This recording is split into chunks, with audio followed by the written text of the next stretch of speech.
Right, thank you to Ms. Shanta Helena Duarkasing and the panelists for a very interesting discussion on SME digital revolution. Right, time now is about, well, 10 minutes before 5. It's time for the final keynote address. I'm pretty excited and a bit nervous as well to introduce our next speaker.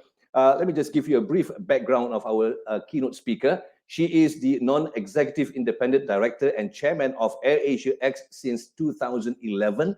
She is best remembered as Malaysia's longest serving Minister of International Trade and Industry, having served in that capacity from 1987 to 2008. Now, she joined the government in 1976 when she was appointed to the post of Parliamentary Secretary to the Ministry and then promoted to Deputy Minister of Finance in 1977 to 1980. And she was the Minister of Public Enterprises from 1980 to 1987. So, ladies and gentlemen, without further ado, please put your hands together, give a big round of applause wherever you are. Yang berbahagia, Tan Sri Rafidah Aziz.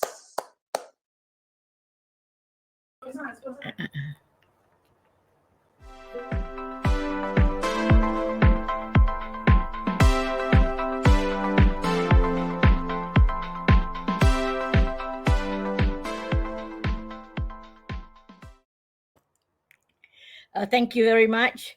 First of all, I express my appreciation for the invitation to give the closing address for this SME SDG festival.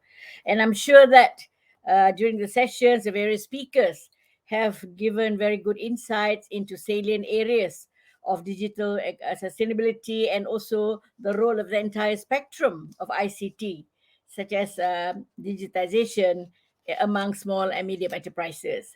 Now, at this juncture, I would like to start by reminding everyone that there is a need to separate and to demarcate between the two acronyms SMEs. We normally talk about SMEs as small and medium enterprises. That's one. The other one is SME that refers to the human factor, the small and medium business entrepreneur.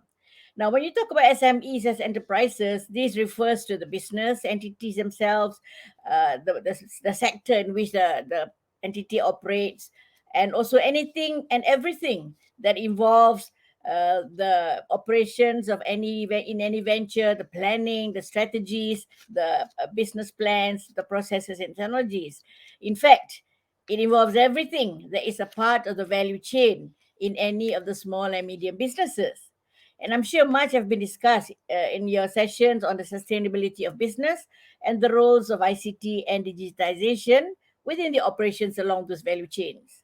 Now, certainly, every business must adjust to the new demands of this new environment, which is essentially and increasingly being ICT and data driven. It is important for all businesses, especially the small and medium enterprises, first of all, to identify which are the areas that mandates digitization and the application of ICT in the most efficient and effective way. You cannot generalize. Secondly, there must also be the understanding of the need for seamless connectivities in the context of both forwards and backward linkages along each value chain, so that the integration of data will add value to enhance efficiency and also strengthen the competitiveness in the marketplace. It must also be recognized that small and medium enterprises are differentiated by the types of activities they're involved in and the operations, the scale and size of operations, the location along the respective value chain. For example, there are small and medium enterprises that function as vendors to others, as suppliers of key components and parts, and also providing the range of services along the value chain. This has to be understood because they are not alike in all sectors. In all spheres of physical operations, including the solutions provided by ICT and digitization, there are, of course, professionals and technical ICT services providers who can configure the relevant solutions to any small and medium enterprises or businesses. These are what I would call the tech-savvy young generation who can understand the technicalities of the Internet of Things, and also whatever is in that spectrum. However, it is equally important for us to remember that each tech group need to understand what each enterprise really needs. You just cannot have one solution fit everybody.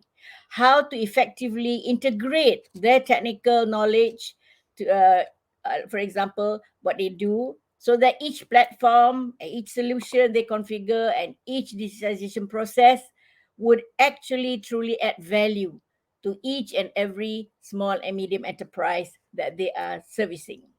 So, as such, the young, tech savvy human resources must be equipped with good understanding of how each particular group of small and medium businesses and enterprises operate. They must have a clear knowledge of the industry and market environment, and of course, they must understand the profiles of competition within each sector in the marketplace and in industrial environment. And they must also have a good grasp of how and where ICT, IoT, and digitization, for example, can be introduced into the operations and to improve the business bottom lines. So I would like to repeat to emphasize on this, because sometimes we talk about people who are tech savvy, understanding platforms and so on, but not directly related to each particular requirement or needs of one area of SME, and as which is different from the other area. Now, early on, I mentioned the difference and demarcation between enterprise and entrepreneur, small and medium enterprise and small and medium entrepreneur. The entrepreneur, as you know, is a human factor. And in fact, is the key driver in any business enterprise, whether it's big, small, or medium. And therefore, the entrepreneur must have the motivation, the acumen, and the creativity such that he or she can understand the role of ICT and digitization, for example, in improving the business performance. And in addition, the entrepreneur must also have what I call the agility to adjust and to accommodate the new market and industry demands and imperatives. This is very essential now, because things evolve and change so fast within industries and in the marketplace. And in our era of today, especially so, the changes that happen in the context of the new normals in the operating environment for all types of business. And also, the entrepreneur must have that preemptive and anticipatory attitude, especially towards changes in the operating environment, rather than merely responding to the changes in the environment itself. Now, of course, today we know there are three business bottom lines to which we have to give weightage almost equally. And these we call three P's bottom line, three P's. Right? First P is profits. Of course, I don't need to elaborate on that. The second P is human. It reflects all the human factors along the value chain, from the worker to the vendors to the suppliers, right up to the consumers. And of course, the planet. This is what you've been discussing this morning, which relates to responsible care for the environment, which encompass that word planet. And of course, now the three P's bottom line have now been incorporated in the context or the concept of ESG, which is the topic of the seminar, which is environment, social governance. It is now formalized from the original three P's bottom line. And as such, each of these areas have their own scores and weightage and focus. And this is important for every entrepreneur to understand, and every tech savvy person that provides all the ICT related processes within the business, because it's not just about performance enhancement, it's not about making more money, improving the profits bottom line, but also how does whatever program, whatever solution, whatever methods of digitization that you introduce for the entrepreneur, it really relates to how to achieve the three P's bottom line, and in the context of the bigger ESG, environment, social, and governance. And we know that as such, the entrepreneur must himself or herself understand the relevant aspects of how ICT can contribute to achieve these three P's bottom line, and also how changes need to be made operationally in order that digitization, for example, and any form of solution afforded by ICT can actually improve not only performance but also put in the guardrails, so to speak, in order that the business operations do not adversely impact the environment in any way through pollution, through effluents or through use of chemicals or through reckless exploitation of natural resources. Of course, this is so relevant with us because we have timber in Malaysia, we have natural resources from the sea, from the waters, and of course, our greenery. So it is important that people who are in charge of preserving our natural environment do so with integrity so that businesses are having laid out before them the parameters of operations so that while they want to make money, it is not at the expense of the environment, not at the expense of the people who depend on the environment in order to live a good life. And of course, in this context, I would like to say that what we need now is more future-proof entrepreneurs and also future-proof tech people. Now, future-proofing is in the context of, as I've said earlier, preempting what's going to happen next year and the coming days, so that both entrepreneur has a sort of vision moving forward, and this can be translated and facilitated by those who offer ICT-based solutions such as digitization along the value chain, and you can combine, therefore, your profitability objectives with the other governance and social objectives.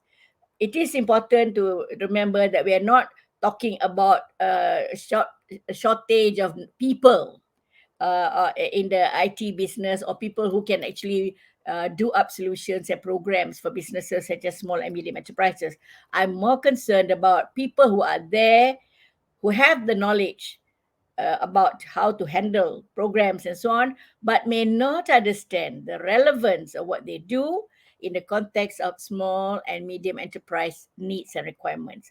You cannot actually, as I've said, do everything the same thing for everybody. You have to customize because their needs are different. They are in different sectors. So perhaps this is time where matchmaking, so to speak, happens between entrepreneurship, who with the vision of moving forward using ICT, and the understanding of what the market needs are for those who are going to do the processes. So when we have future-proof entrepreneurship, then we can see businesses or business entrepreneurs or people who actually run businesses and are driving businesses, they can understand why we need to incorporate certain elements of ICT and digitization in the business. You cannot do things the old way. Why is it that you have to move to the new normal and move out from the routine of a pre-COVID business environment? And of course, increasingly, while we talk about moving the benchmarks upwards in terms of performance and so on, increasingly, on the other hand, the market globally, regionally, and even domestically, to be sure, will be demanding that the accountability for governance of the planet and society is clear in the business enterprise. And certainly, I would like to caution our young people to always remember that there is this accountability eventually that needs to be put out to the public, because we don't want a situation where everybody has got the latest innovative software and hardware in the processes, but they forget the other two P's, and they forget about the social and governance, and you find that the market will have penalties for this. We have seen cases where overseas there have been companies who exploit workers, who underpay them, who are also illegal, and in some countries where they are housed in very substandard housing facilities, or in packed dorms, and suddenly a fire breaks out, a lot of deaths occur, and they're the big names of the world who make their products in these countries at the cheapest rate possible have now to account for their mistakes in not looking at the three-piece bottom line. And in Malaysia, since we are now going to open up again to the world, asking for investments and so on, and our SMEs are also going back into business, and I hope that they can start afresh post-COVID, understanding again, what it takes in order to be ahead of the competition, which is incorporating whatever is necessary in the spectrum of ICT, and also making sure that in the business policies there is that focus on planet and people. And I hope that your forum today has enabled you to glean where you fit in into this new operating environment. Of course, we are sad to know that because of the COVID and the market shutdowns, and because of the people not coming out to work, and also because globally all the lockdowns were happening, thousands of SMEs have closed down, in particularly those areas that are directly linked to consumers. Those who converted into online supply of products and services, or more than products than more product and services, they were lucky. But there are many who have to shut down, and thousands, hundreds of thousands, if not millions, of workers are now out of jobs, retrenched. So while we are talking about, in the context of ICT as the main driver, SMEs and so on, that's fine. But let us not forget that SME associations and those in authority that's involved in looking after SMEs, so to speak, they have to understand, how do we revive, how do we restart the small and medium enterprises that have suffered negatively because of the COVID environment. And I hope this is time where there is a meeting of minds between those within the SME sector, those in charge of SME as a industrial group and as a market entity, and those who are going to facilitate future SME business, which is the ICT providers. I call it under that, one a big title, ICT providers. We can be digitization or whatever. Now, there must be a meeting of minds of these three groups. Otherwise, we'll still be having conferences and talking the same way as I did. So I hope that one outcome of your conference is to also alert the powers that be, the authorities, that there must be serious attention to reviving and accelerating the restarting of the SMEs of this country, especially those who are very critical elements or entities in the production value chain of exporters and of the bigger companies. And I feel that unless you see this coming, it will not really happen that ICT can move very quickly the success and the performance forward of our SME sector. So, on that note, I would like to say thank you once again to everybody for inviting me, and I hope that all of you will go back with the knowledge that there are ways and means of enhancing your business and business plans moving forward, especially post COVID. So, thank you once again. I now officially close the SME SDG Festival. All the best to everybody. Take care.